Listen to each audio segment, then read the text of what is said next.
Mereka udah punya prosedurnya dan peralatan yang jelas.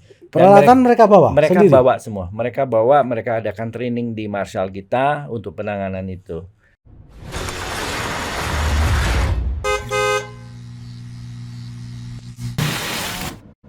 Halo M1ers, balik lagi di obrolan garasi, bongkar berbagai sisi bersama saya M Wahab S, atau mungkin teman-teman kenal saya sebagai MWS. Hari ini saya ditemani oleh tamu yang juga spesial. Pokoknya setiap episode itu pasti spesial. Selamat datang kepada Mas Irawan Sucahyono. Selamat datang M1ers. Saya ini kenal Mas Irawan Sucahyono itu juga secara tak terduga, dan ini mau saya cerita dulu ya. Dulu saya tiba-tiba disamperin orang.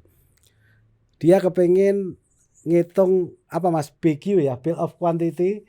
Bagaimana dia mau membuat Bill of Quantity, membuat sirkuit gitu ya Mas ya. Oh iya. Ingat gak Mas berapa tahun dulu itu ya? 15 Zaman apa dulu hampir ya, 20 iya, tahun yang betul. lalu.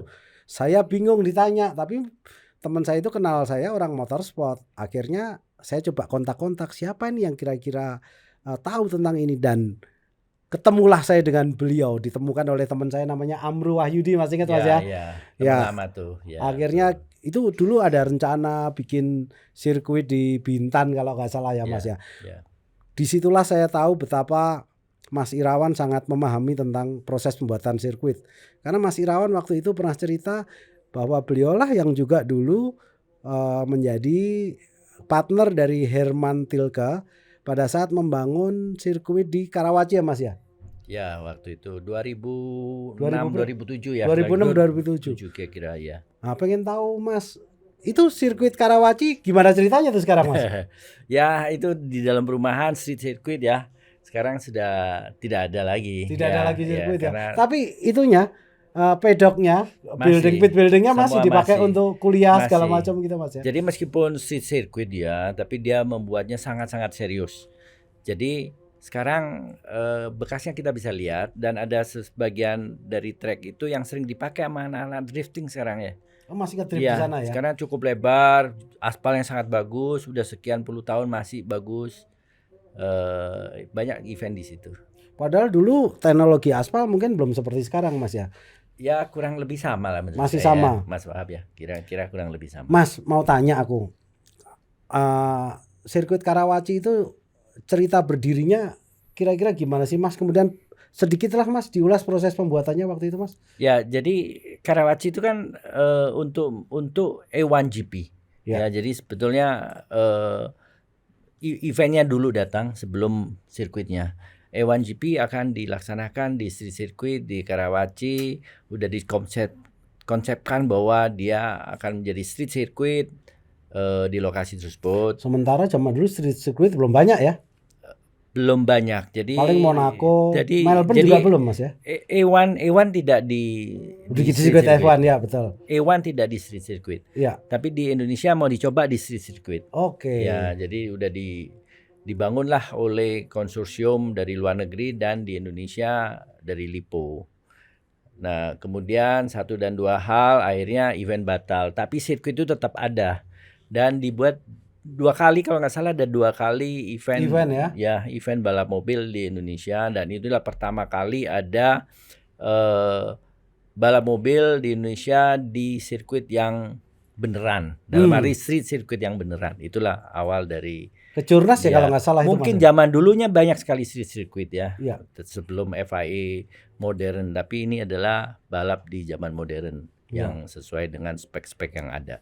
Nah, disitulah saya tahu bahwa Mas Ir ini paham tentang sirkuit. Jadi contohnya Mas Ir waktu itu cerita ke saya, pagar ya Mas ya, fans sama tiangnya itu. Ternyata di pagar itu, misalkan pagar itu tingginya 3 meter, zaman dulu ya regulasi ya, itu harus ditanam, tidak boleh dicor beton, 3 meter juga dalamnya. Itu saya dengarnya dari Mas Ir ini waktu itu. Ya karena waktu itu memang tidak secanggih saat ini ya sekarang ya Mas Wahab ya. Jadi dulu semua parameter-parameter itu sudah langsung diberikan regulasi yang mudah dilaksanakan. Semua terukur karena ada ukurannya. Ya. Kalau sekarang kan FIA semuanya itu harus melalui suatu pengukuran tes laboratorium, ada simulasi analisis segala macam yang udah canggih. Tapi zaman itu banyak semua parameter yang disampaikan, ini ukuran harus sekian, ini ukuran harus sekian. Nah, itu untuk pemahaman yang lebih mudah bagi yang akan mendirikan sirkuit, yaitu FIA lah. Kita lihat memang mereka sangat concern sekali tentang safety. Dan pasti tentang safety. Dan itulah yang membuat aman kayak gitu. Ya. Jadi kalau kita bicara FIA safety, mungkin tidak ada ya Mas ya pembalap F1 yang meninggal secara langsung di sirkuit F1 kita bicara ya. Iya. F2 kemarin sempat ada yang meninggal, sangat kita sayangkan. Tapi F1 itu terakhir Ayrton Senna 1 Mei 94 ya Mas ya waktu itu. Kemudian muncul Hans, kemudian peristiwa si Jules Bianchi muncul, Hello dan lain sebagainya Mas ya. Ya, memang safety ini kalau kita lihat dari balap mobil ini udah sangat-sangat bahaya, sangat-sangat bahaya. Kalau kita lihat bahwa kemungkinan itu sangat-sangat banyak. Nah, tetapi kita lihat bahwa olahraga ini sampai saat ini masih diperbolehkan, masih dijalankan secara kejuaraan dunia dan diminati oleh semua orang. Kalau kita lihat olahraga yang bahaya-bahaya yang lainnya sudah tidak boleh, hampir tidak boleh ya. Kalau zaman dulu kan banyak sekali olahraga yang dilarang akhirnya. Tapi Formula One tetap ada. Kenapa? Karena safety-nya membuat dia tetap ada. Karena memang sangat-sangat safety. Ya, artinya kita selalu mengingatkan bahwa motorsport is dangerous sport ya Mas ya. Tetapi dengan peraturan atau regulasi yang dibuat dan itu selalu diperbarui seiring dengan problematika yang ada. Pembaruan itu selalu akan dilakukan. Betul. Nah, betul. Itulah yang menjadi uniknya ya, motorsport ini unik. Memang safety menjadi hal yang sangat-sangat diperlukan meskipun sedikit orang yang concern hal ini. Iya. Itu cerita pertemuan pertama tadi dengan Mas Ir. Kemudian pertemuan berikutnya ya banyak sih pertemuan dengan Mas Ir, tapi saya ketemu Mas Ir lagi ketika Formula E Mas ya. Iya betul. Kita Formula E. Kita bersama di situ Kita bersama di Formula E. Jadi waktu itu kita mau meeting sama FIO kalau nggak salah. Mau meeting sama FIO, salah satu materi meetingnya adalah sirkuit. Saya bengong, saya nggak tahu tentang sirkuit apa. Akhirnya saya minta tolong ke Mas Ir. Mas Ir bisa bantu nggak untuk ngomongin tentang sirkuit untuk meeting kita dengan waktu itu Mas Ir itu bergabung 3 hari sebelum kita ketemu dengan FIO Mas ya. Betul. Akhirnya saya minta tolong dan disetujui, Mas Ir bergabunglah dengan Formula E dan hasilnya memang luar biasa. Mas, kemarin Mas Ir sudah selamat dan sukses menyelenggarakan Formula E. Aku pengen ngulik lebih dalam tentang sirkuit Ancol Mas. Kita nggak usah ngomong tentang sirkuit Monas Mas. Kita langsung ke Ancol Mas. Karakter Ancol ini seperti kuda lumping. Latar belakangnya seperti apa Mas? Ya, jadi saat dipilih lokasi Ancol itu kita memang harus menyerahkan kepada FIO kemungkinan trek ada di sana. Jadi kita mulailah memberikan alternatif desain kepada FIO. Ini kan dengan DNA street circuit ya, kita harapkan tadinya kita masuk ke wilayah itu jalanan sudah ada, kita tinggal membuat street circuit. Ternyata bahwa jalanan yang bisa dipakai tidak terlalu banyak ya, hanya sedikit 60% aja. Kalau nggak salah Mas. Ya. Dan kalau kita pakai semua, akhirnya sirkulasi tidak ada. Maksudnya sirkulasi? Sirkulasi orang, karena untuk kegiatan kan tetap harus ada untuk sirkulasi flow. mobil, untuk flow spectator segala macam. Jadi dari jalanan yang sudah sedikit ini terpaksa kita potong lagi, karena ada bagian-bagian yang kita tidak boleh pakai supaya pada saat penyerangan event tetap bisa dilakukan sirkulasi orang dan kendaraan dan lain-lain. Nah, kemudian ditambah dengan parkiran yang sangat luas di saat itu, tetap kurang. Akhirnya ada sebagian tanah yang masih berupa rawa katanya ya. Sebetulnya bukan rawa, tapi memang udah tanah yang belum didevelop. Ada yang bilang ini bekas timbunan dan memang timbunan dari tanah juga yang akhirnya kita manfaatkan untuk sirkuit. Karena dia menyambung antara jalan dengan tanah yang bebas develop itu dan lokasinya cukup kecil ya, hanya 22 hektar yang tanah kita pakai untuk 2,4 kilo ya. alternatifnya tidak banyak sebetulnya ya, alternatifnya tidak banyak. Tapi secara geografis dan keadaan yang ada, secara tidak sengaja bentuknya memang begitu akhirnya ya, karena kita harus mendapatkan street yang panjang di satu sisi dan kita harus memanfaatkan seluruh perimeter tanah itu supaya mendapatkan jarak yang cukup panjang. Tahu-tahu keluarnya begitulah. Seperti kuda lumping. Iya. Jadi kuda lumping keluarnya nggak sengaja. Tapi kuda lumping keluarnya adalah dari direktur utamanya Jakpro sebetulnya. Oh, Mas Widi. Mas Widi ya. Dia yang secara spontan jadi kuda lumping Iya, gitu. oh. Jadi terkenal lah viral trek itu menjadi kuda lumping. Dan lucu. Tapi saya ngelihat begini. Itu sirkuit luar biasa loh Mas. Karena apa? Di samping-sampingnya juga akan, kita kan sering Mas ya ke luar negeri nonton balapan. Saya sering lihat Mas Ir nonton F1 Singapura. Iya, betul. Sirkuit itu selesai balapan banyak beberapa restoran di sana, sehingga setelah balapan juga bisa menikmati restoran di situ sampai sunset Mas. Iya. Itu juga bagian dari yang didesain atau tidak Mas? Ya sebetulnya udah ada semua itu ya. Ya. Cuman memang sirkuit dikombin dengan food and beverage, makanan, hiburan, itu menjadi tren yang sekarang ada. Jadi memang kita tahu bahwa motorsport itu saat ini udah menjadi sportainment. Ya, dia akan ada konser, after race party, restoran segala macam. Nah ini di Ancol ini memang komplit nih, komplit. Dan karena dia compact, sangat mudah untuk mobilitas orang di situ. Betul. Itu kelihatan bedanya ya. Saya ngelihat ini Mas, waktu itu membangun barrier sama wall barrier sama fence, itu hanya 2 orang yang bekerja. Satu pegang forklift, satu yang ngunci. Nah, saya pengen tahu Mas, berapa lama itu Mas setelah jadi mulai naruh wall barrier sama fence, itu bekerjanya butuh berapa minggu sih Mas? Jadi yang non permanen ini kan kita masukkan sebagai non permanen equipment. Iya, betul. Kita mulai melakukan itu 1 bulan sebelum event. 1 bulan sebelum. Ini sangat ketat karena di dalam kurun 1 bulan sebelum event ini ada lebarannya di dalam. Oke, ya betul Ya, lebaran. Sangat ketat. Nah, jadi Formula E ini membuka mata kita bahwa industri motorsport yang selama ini yang saya rasakan di Indonesia itu tidak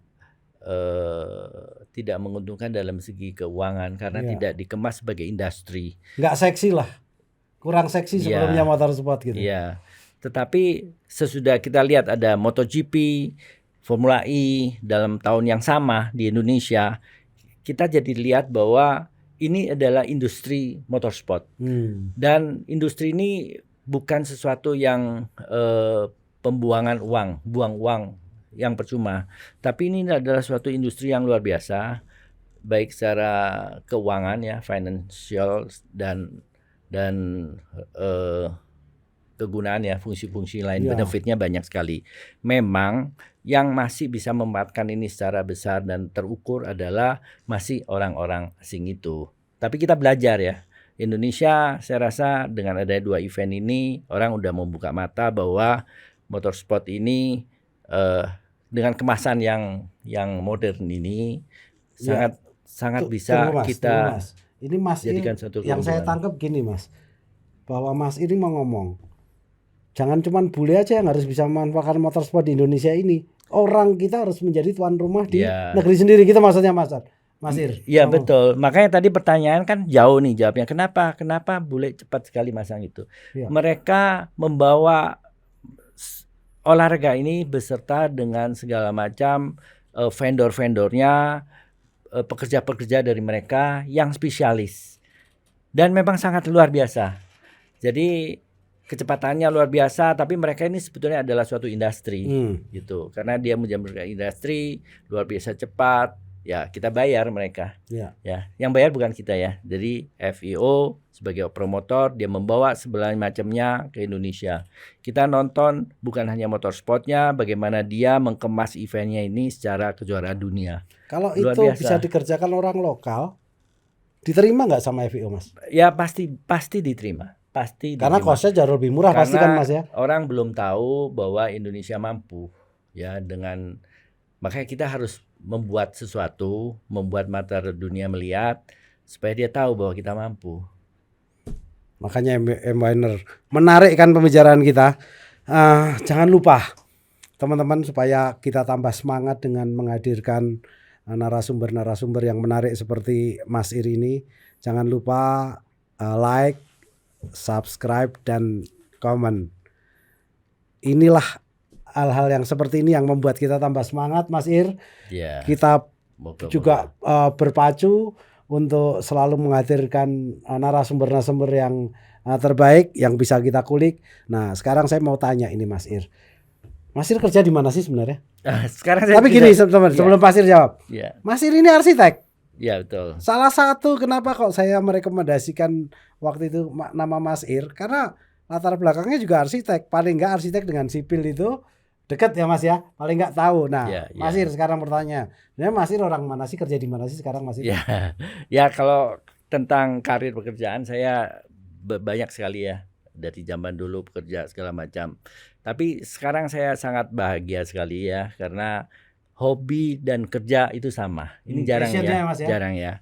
Jadi memang saya hobi sekali dengan otomotif, dengan penyelenggaraan otomotif, bagaimana kita mengemas otomotif. Tapi saya bekerja juga di situ. Saya bekerja di Jakpro untuk Formula E, Jakarta Property. Ya. Dan sekarang juga kita telah mempunyai Jakarta punya sirkuit, dan kebetulan saya juga di dalamnya bekerja itu. Ya, ini suatu hal yang jarang lah orang bisa mengcombine hobi dengan pekerjaan jadi satu. Ya, tapi Mas Ir dulu pernah jadi pereli katanya Mas. Awalnya saya di rally. Ya. Driver atau navigator Mas? Driver pernah, navigator juga. Tahun berapa Mas? Itu waktu mulai dari SMA ya. Zaman dulu SMA tahun 77, 76, 77 sampai tahun 80 hampir 90-an ya. Naik mobil apa Mas? Waktu itu awal-awal. Andalan saya kan zaman dulu ya Datsun dan Toyota. Ya zaman itu. Tapi pernah juga Honda Civic ya. Zaman itu kan populernya 3 merek itu. Iya betul. Tapi ini zaman dulu. Kemudian? Tapi akhirnya saya tertariknya ke sirkuit. Saya tidak pernah jadi pembalap, tapi saya tertariknya di sirkuit. Kenapa? Karena di sirkuit ini saya nggak tahu kenapa motorsport itu sepertinya ada ada kehidupan motorsport itu di sirkuit yang luar biasa. Terbukti ya F1 ya, kita lihat ujung-ujungnya F1 menjadi salah satu motorsport yang nomor 1 lah di pinnacle-nya di motorsport roda 4. Ya. Kalau saya susah menjelaskan, tetapi kalau orang mempelajari motorsport, di situ banyak sekali yang menjadi kita jadi kecanduan ya. Betul. Seperti Mas Wahab. Kenapa ada di situ? Karena dia tahu banyak tentang motorsport. Lebih banyak tahu tentang motorsport, dia akan menjadi bagian yang tidak bisa ditinggalkan. Bahkan kadang kita tunggu-tunggu ya Mas ya. Ya. Kalau musim F1 itu biasanya November atau itu udah berakhir, bingung kita. Nungguin apa lagi? Akhirnya cari olahraga motorsport yang lain untuk kita tonton serinya. Habis itu mulai lagi Maret udah mulai musim baru. Tapi biasanya Mas, saya gabungkan itu motorsport. Kalau jeda waktu motorsport off, bola. Ya. Tapi tim saya bola lagi kalahan Mas, jadi motorsport saya hanya aja di motorsport. Sebetulnya ada 2 unsur yang membesarkan saya di hobi ini. Saya dibesarkan oleh IMI, Ikatan Motor Indonesia. Puluhan tahun lah saya di situ. Kemudian saya juga dibesarkan di sirkuit Sentul. Dari awal didirikan sampai saat ini saya juga masih bagian untuk membantu Sentul gitu. Nah, 2 inilah yang membuat kita jadi tahu banyak tentang motorsport. Akhirnya jadi sangat-sangat tertarik, sangat-sangat menarik. Iya. Jadi Mas Irawan waktu itu sempat jadi sekjen IMI ya, zaman ketuanya Pak Bob R.E. Nasution. Sesudah itu ya. Sudah itu. Waktu Pak Bob saya masih komisi balap kalau nggak salah. Komisi balap, kemudian Pak Ari Batubara. Iya betul. Kemudian zaman Pak Ari Batubara saja atau ada lagi? Saya pernah juga jadi mengurusi motorsport ya, direktur motorsport saat itu di zaman Ari Batubara. Pak Ari Batubara. Oke. Jadi ya memang akhirnya ya orang-orang kayak kita ini motorsport itu kayak kalau Sena bilang adalah darah kita. Racing is in my blood. Kalau ini motorsport is in my blood kayaknya Mas ya. Mau ninggalin juga susah. mencoba ninggalin aja kangennya minta ampun ya Mas ya. Ya, memang ini adalah boys toys ya. Boys toys ya. Kira-kira seluruh anak lelaki lah ya. Seperti anak saya cowok juga ya sangat senang sekali. Feril ya Mas ya. Ya. Kemana itu Mas sekarang? Ada, tapi saya tidak masukkan ke dunia ini. Oh, gak motorsport. Sekolah dulu. Ya, tapi dia motorsportnya juga jago Mas. Saya sempat ngobrol dia belajar sendiri. Dia belajar sendiri. Dia tahu sendiri. Luar biasa Mas Ir, luar biasa. Mas, sebelum motorsport mundur lagi Mas.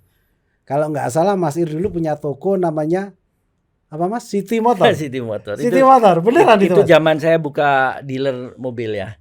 Memang secara bisnis macam-macam saya pernah lakukan. Bisnis di dunia mobil juga, di konstruksi, di arsitek, konsultan pernah, dan juga di manufacture juga pernah ya, pabrik. Manufacture masih pernah di industri plastik ya. Oh, oke, industri non otomotif ya Mas ya.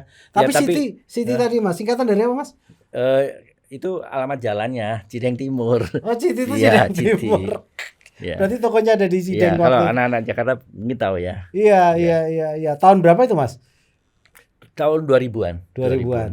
Ya udah lama juga. Jadi teman-teman yang dulu langganan City Motor, engkau-engkaunya ada di sini di City Motor ya Mas Ir ya.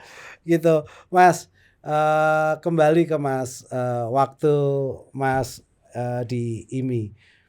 Apa saja Mas waktu itu yang ditelurkan waktu Mas Ir entah menjabat Vice Sekjen atau sebagai pengurus yang lain Mas? Ya, sebetulnya saya sangat tertarik dari zaman dulu itu tentang ya dulu kan awalnya kita dari spotnya ya, tapi belakangan kita udah mulai banyak memikirkan manajemen motorsport.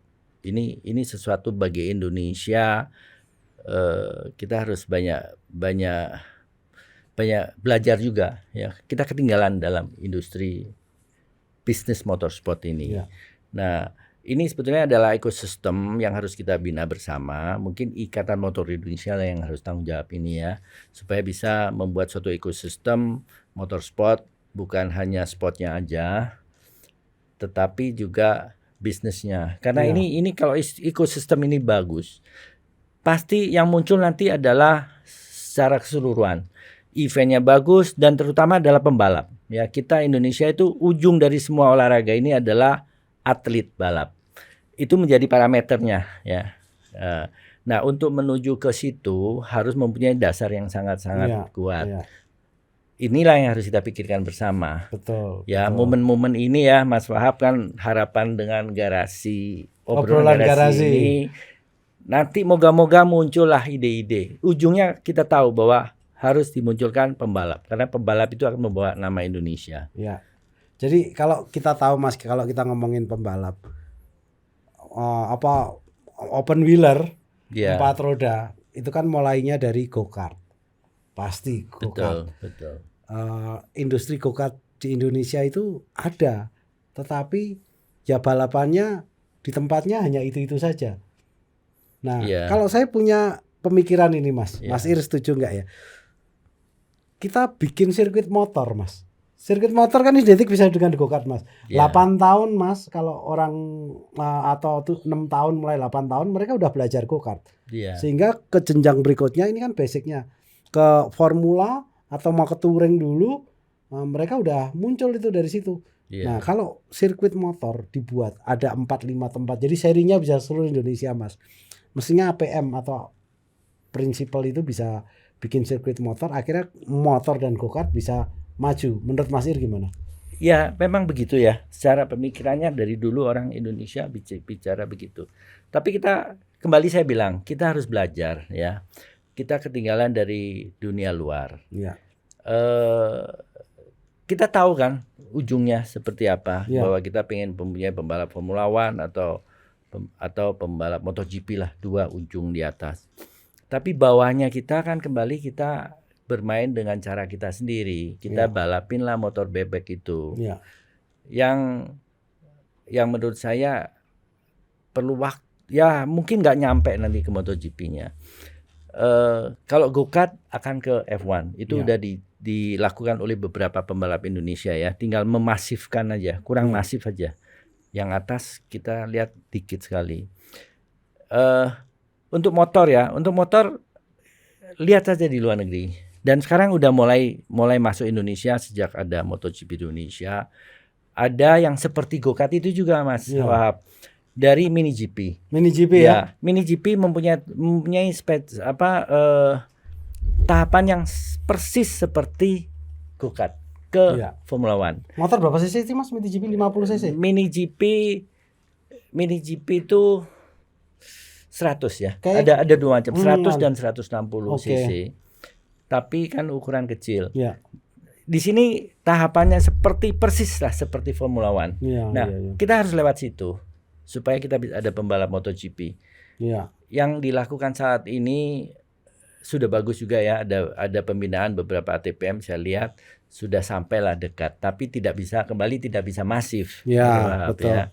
Kalau kita lihat kenapa di atasnya muncul banyak pembalap-pembalap dunia, ya di negaranya, di bawahnya masif. Dan arah yang benar. Dan satu lagi Mas, yang poin penting yang tidak boleh lupa, sponsor. Gitu. Saya mau cerita begini Mas. Suatu ketika ada perusahaan besar di Indonesia, saya suruh untuk mendidik mulai dari kecil. Jadi kita pilih misalkan pembalap umur 6 sampai 8 tahun itu ada 30. Dari 100 dikecilin jadi 30 atau 50. Kemudian pasti kan nanti ada yang nggak kuat. Jadi sehingga pada saat mereka umur 15-16 mungkin tinggal 5, tapi 5 itu kan bibit unggul semua.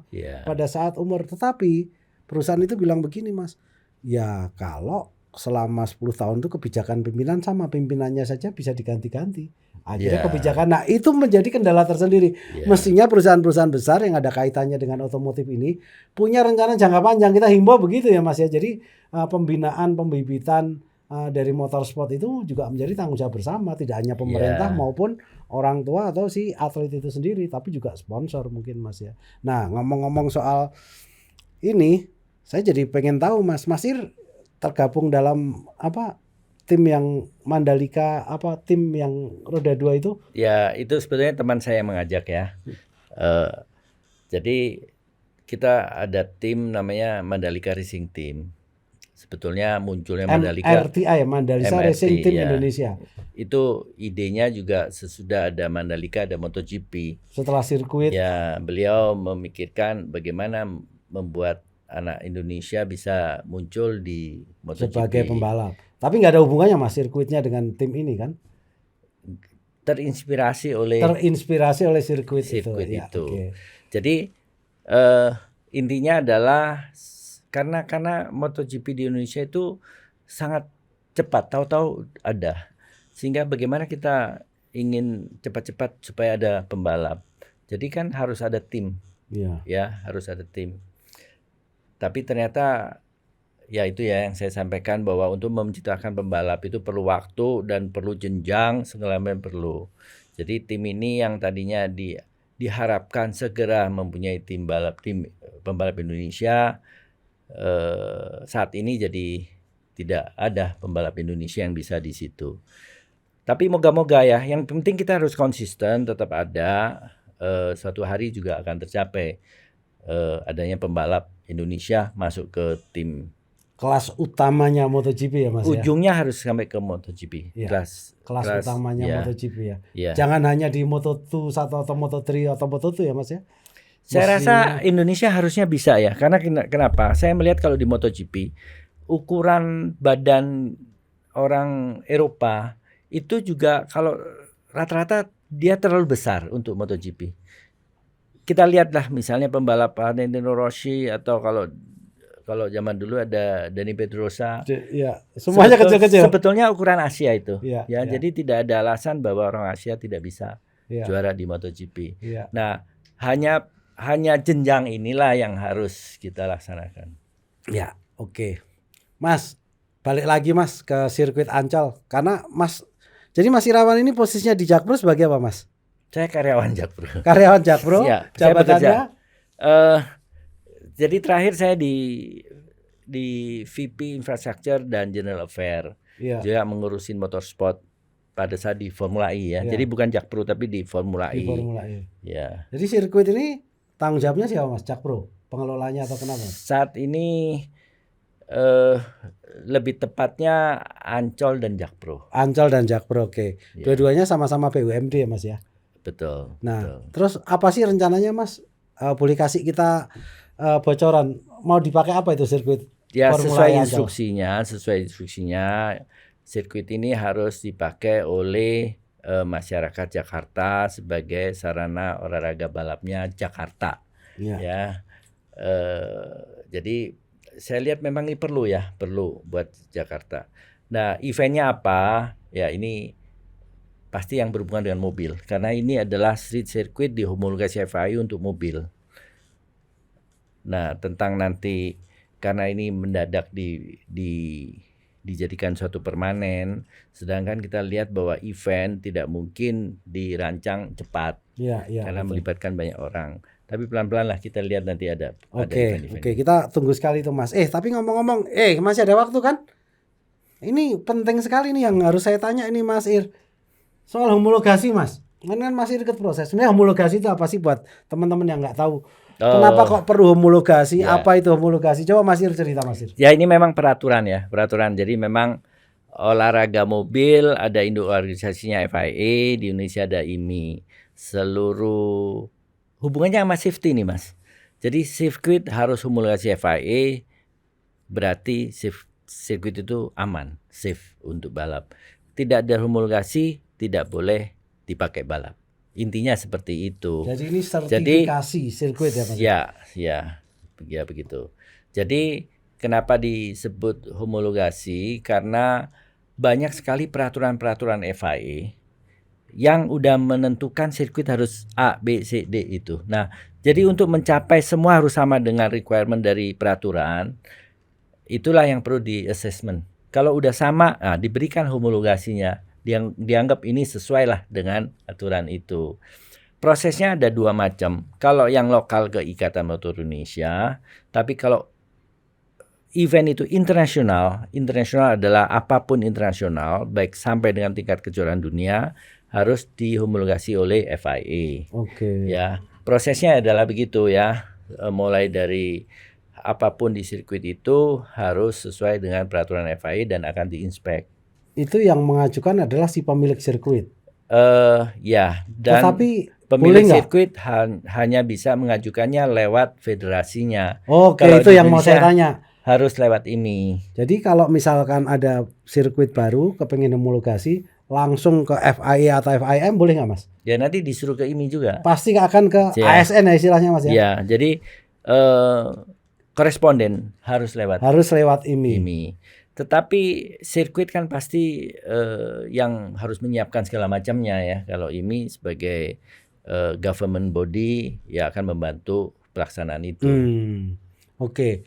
Kemudian kemarin itu homologasi kan grade 3E kan Mas ya kalau nggak salah ya di Formula E ya. Betul. E itu kan maksudnya kan karena elektrik ya. E-nya itu. Karena saya lihat kalau homologasi grade 3 ya 1 2 3 doang. Betul.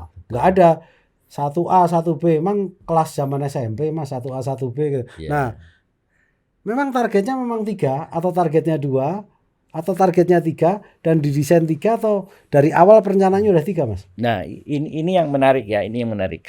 Jadi ini kan hubungannya sama dunia otomotif di dunia nih. Dunia lagi beralih ke listrik. Ya, FIA pun juga begitu. Makanya kejuaraan Formula ini sejak seri ke-7 dia menjadi kejuaraan dunia. Berarti FIA betul-betul concern dengan elektrik ya.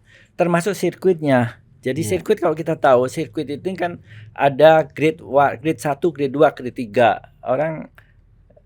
Orang kan bertanya kenapa 1, 2, 3 bedanya apa? Bedanya adalah kecepatannya ya. Meskipun FIA menyatakan bukan dari kecepatan, dari fasilitasnya segala power macam. to weight ratio. Bukan Mas. Power weight ratio. Power to weight ratio yang menentukan dia grade A, grade 1, grade 2, grade 3. Gitu. Jadi F1 harus grade 1, F2 grade 2, F3 cukup grade 3. Semua karena speednya. Ya, speed artinya ini hubungannya sama run off pasti Mas ya. Sama safety ya. Safety akan ada di tikungan. Di gitu. gravel segala macam ya. Karena ada sekarang udah elektrik, jadi muncullah peraturannya yang cepat. Keluar lagi sekarang adalah homologasi sirkuit grade 3E. Berarti kan grade 3E beda dong dengan grade 3. Iya.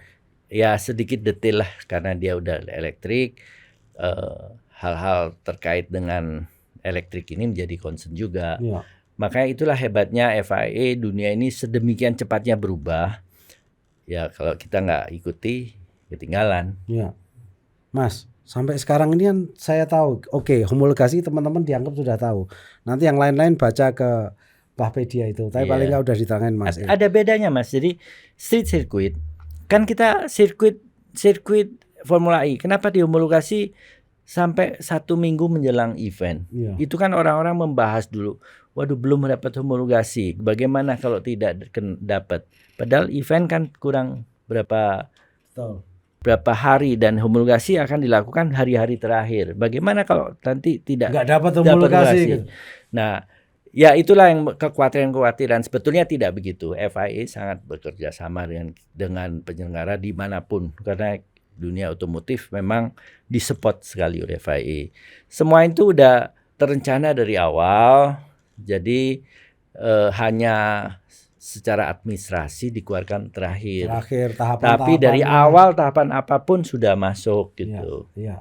Ingat dulu kita di Monas jalan-jalan waktu prosesnya Mas ya. Sore-sore kita naik kart gitu. Itu berapa bulan sebelumnya? Berapa bulan sebelumnya tahapan-tahapannya udah. Itu hanya tahapan. Iya. Tidak sulit itu. FIA pasti mendukung karena setiap negara apalagi seperti Indonesia ya, dengan kita udah membuktikan dengan kejuaraan dunianya, langkah-langkah kita pasti mudah lah didukung. Iya, kalau sampai tiba-tiba nggak dihomologasi, kan ada catatan-catatan setiap tinjauan itu masuk. Ingat nggak kita? Jadi kalau peninjauan ini harusnya nanti begini, ini kurangnya ini, selalu ada catatan sehingga pasti homologasi itu bisa tercapai. Kalau enggak pasti jauh-jauh FIA udah nggak mungkin ini bisa dilakukan kan gitu kan Mas. Memang itu penting kok karena untuk keselamatan. Memang harus. Jadi sesuatu yang memang harus kita diajari lah, harus begini kalau mau selamat ya bagi pembalap. Dan bagus itu saya lihat. Pertanyaan terakhir Mas, itu kemarin kita lihat Ferrari kebakar kayak gitu. Kalau Ferrari mobilnya kebakar pakai apar yang disediakan. Nah kalau Formula E aparnya apa Mas? Ada sama. Jadi Formula E sama ya pakai dia pakai powder juga, pakai CO juga sama, tapi foamnya juga ada Mas. Foam enggak kayaknya foam tidak terlalu, tidak. Ya. Tapi tetap ada, tapi tidak untuk itu. Tapi dia ada perangkat penutup ya kayak karet itu ya. Karena intinya adalah jangan sampai yang menangani mobil itu kena listrik ya. Jadi ada equipment khusus. Jadi itu ada aja isolator untuk penghantar untuk cut penghantar listrik itu Mas ya. Iya. Mereka udah punya prosedurnya dan peralatan yang jelas. Peralatan mereka bawa? Mereka sendiri? bawa semua. Mereka adakan training di Marshall kita untuk penanganan itu. Ya jadi cukup aman sih, nggak ada masalah. Dan memang ternyata di Formula E kemungkinan kebakar tidak sehebat di combustion engine yang memang membawa bensin di dalam mobilnya. Betul. Ya, kalau ini ya lebih berkurang lah. Zaman F1 belum ada aturan maksimal bahan bakar itu 100 kg. Si Bottas pernah cerita ini bawa bahan bakar segini tuh kayak roket. Kalau mau meledak itu kan sangat bahaya sekali waktu itu, sehingga ada beberapa aturan muncul atas regulasi safety. Oke, Mbak Banner. Ini salah satu, mungkin ada beberapa hal yang baru buat Banner, tapi moga-moga acara kita ini bisa menambah wawasan dari teman-teman. Sekali lagi jangan lupa like, subscribe, dan juga komen nih. Share juga ya, jangan lupa teman-teman ya. Kita ketemu lagi di acara kita yang kita tunggu-tunggu ini, obrolan garasi, bongkar berbagai sisi. Sampai jumpa, terima kasih Mas Air. Ya, terima kasih. Bye.